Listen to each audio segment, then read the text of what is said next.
We do 5 year-round beers. Roughly 6 seasonal beers are limited release on a monthly basis, sometimes more frequent than that. On average, it's over 20 beers throughout the course of a year, maybe closer to 25. We take a lot of pride in our brewing process. It's one of the things that makes it fun at work. These guys work very hard and it's a lot of long days, but that's part of what drives everybody here is to put the best product out for our customers. We go through quite a few measures to make sure that every step of the way we're doing things to the best quality that we are afforded and that we're doing them consistently. Everything from the size of our grinds to the mill down to our cell counts post-fermentation. We try to keep a close eye on each step along the way to make sure that we're doing things properly. Our brewing process is all going to start with the grain. We get our malt delivered by tank once or twice a month and bags more than that, and they all come from Sheboygan, Wisconsin. We start with our base malt that we hold in the silo out back, and all of our specialty grains. We have probably upwards of a dozen different ones that we use. We're going to run those through our grist mill to basically crush them up, kind of like a big burr grinder if you've made coffee before.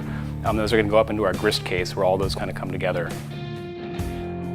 From there, we run another big auger up over our mash tun, and what that vessel is for, it's basically just going to mix together our hot liquor. Liquor is just a fancy word for water when it's destined for brewing, and mix it all together and drop it down into this vessel with a false bottom, where it's going to sit for about a half an hour. During that half an hour, basically 2 different enzymes in the malt are going to convert starches into sugars. Those sugars are going to become fermentable down the road when we introduce yeast to it. Once that conversion is done, we start moving it over to the kettle. We'll start a process called sparging. We want to rinse off all the residual sugar in that grain. As we're doing that, we're slowly filling that kettle with all that liquid. Once that's done, someone has the awesome job of graining out, pulling all the 2,000 pounds of grain or what have you out of the mash tun with an old hoe. Once we get to a boil is when we're pretty much going to start adding the flavorings to the beer. For the most part, in any beer that you have, that flavoring is going to be hops. Some other things that we'll add sometimes in beers, for example, in our Triple Horse, we add coriander, a spice, and then our pumpkin beer, we have a whole range of spices, ginger, cinnamon, nutmeg. So when the 60 minutes in our boil is up, we'll start transferring our wort into the whirlpool. The whirlpool is just going to basically act as a big centrifuge where all the solids that collected in the kettle, all of the hops that we added, any solids that dropped out, are going to basically form a big island in the middle of the whirlpool so that we have clear wort to pull over on the way to the fermenter. So after the whirlpool, we'll start this process called knockout. To cool the wort down, we're going to send it through a plate chiller. It's basically a giant radiator that'll cool the wort down to a temperature that won't kill the yeast. You pitch yeast, a living thing, in a 200-degree wort, you're going to kill it like that, and you just got sugar water. You want beer.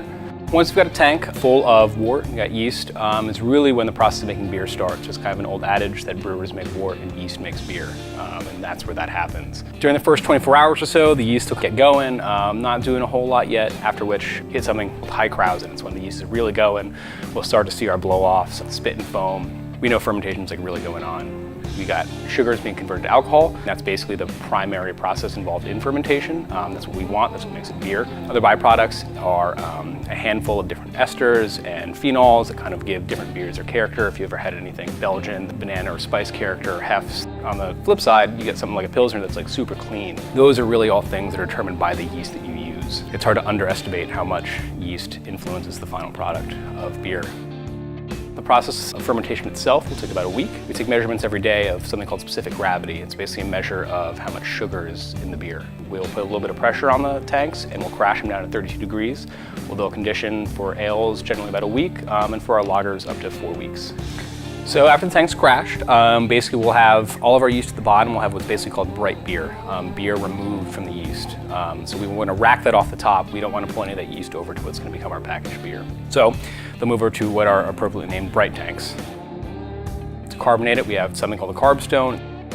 It looks like a rough cylinder, but it's actually has all these tiny perforations in it, and will basically bubble CO2 through the beer under pressure in order to force that carbon dioxide and make it effervescent.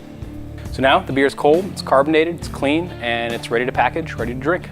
Once a beer is ready to be packaged, it's either bottled or kegged. We do about 75% bottles, 25% kegs, roughly. When we fill kegs, the beer is coming out of one of our 2 bright tanks and goes right through our kegger. Kegs are distributed in 4 states, our home state of New Jersey, 3 distributors in Pennsylvania, 2 distributors in New York, and 1 in Connecticut. The rest of the beer goes in the bottles. We do about 75% of our beer in bottles, so that's the majority of what keeps us busy here. The bottles start on our conveyor, they go through a rotary bottle rinser, then continue on to our bottle filler.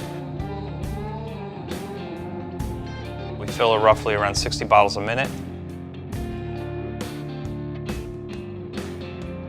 Crown the bottles at that same rate. And down the line to our labeler, the labels get applied to our bottles as well. All of our bottles are hand-packed into cases, stacked on the pallets. We do roughly between 3,000 and 5,000 cases a week, depending on the time of year. The result is a delicious, small batch, handcrafted beer brewed right here in New Jersey.